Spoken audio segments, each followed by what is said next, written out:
fishermen have to be remembered.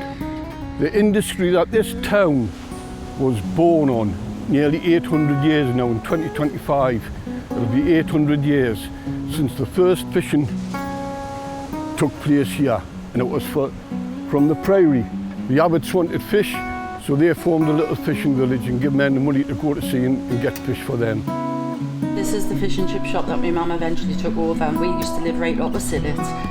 Started off with my great-grandfather. He was a skipper in the trawlers, and then his sons worked down on the quay. My grandfather, he ended up a skipper on the trawlers. My dad had 4 siblings, 3 males, and they all ended up going to sea with my grandfather.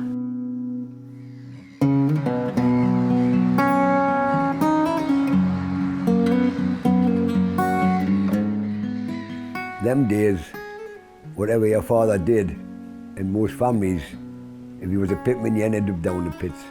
If you worked in the shipyards, you more or less ended up in the shipyards, that kind of thing, and that's the way it went for me.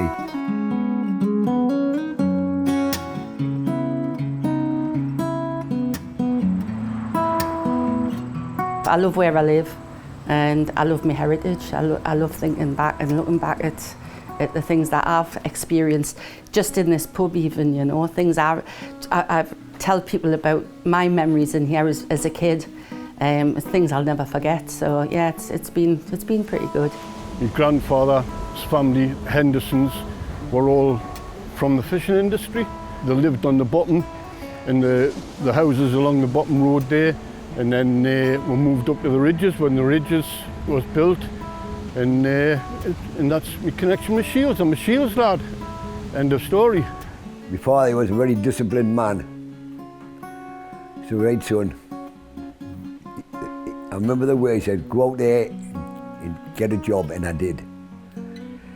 So I went to Richard Irwin's and I got a job as a decky learner. I was 16. And I sailed with a skipper called Thomas Fisher Jamison. That was in the late 50s. I just gradually moved into the fishing with Alfie Walker and Jimmy Mann and Sandy Lyons, who this statue represents the memory of all them men to me. Great guys. I ended up working in the fish and chip shop for my mum. She wanted a fish and chip shop, and believe it or not, in the early 70s, she said to my dad she wanted to buy a fish and chip shop, and he says, when are you going to open it? She says, well, the Fish Quay. And he says, oh, you stupid woman, whoever is going to come down on the Fish Quay and buy fish and chips. So I think she was just about 20 or 30 years ahead of her time.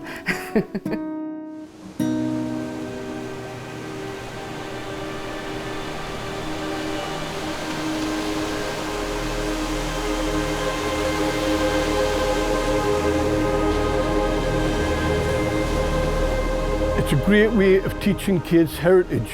You can put something on a blackboard and give them a book, and they mightn't pay much attention. Bring them down here, let them see the waves, let them listen to the sea, feel the wind, feel the breeze, touch the fishermen, be with them. They'll remember that forever. Just tell me, old shipmates, I'm taking a trip, mates, and I'll see you someday on the Fiddler's Grave.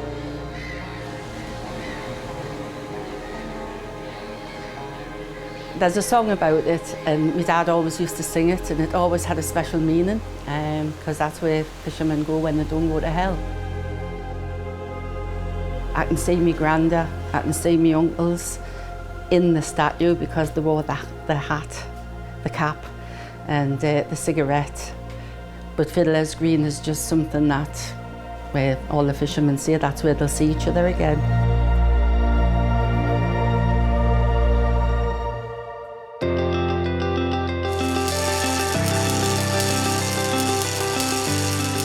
The only thing that was left that we weren't doing was recognising the work of the women. The herring girls, all different ones of them. And they always had us back-breaking, absolutely back-breaking, lying in those barrels with the fish and the salt.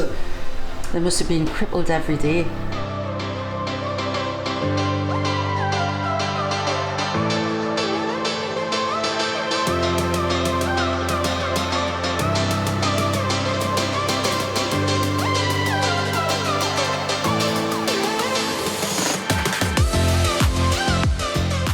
And the Heron Girl was born, as simple as that.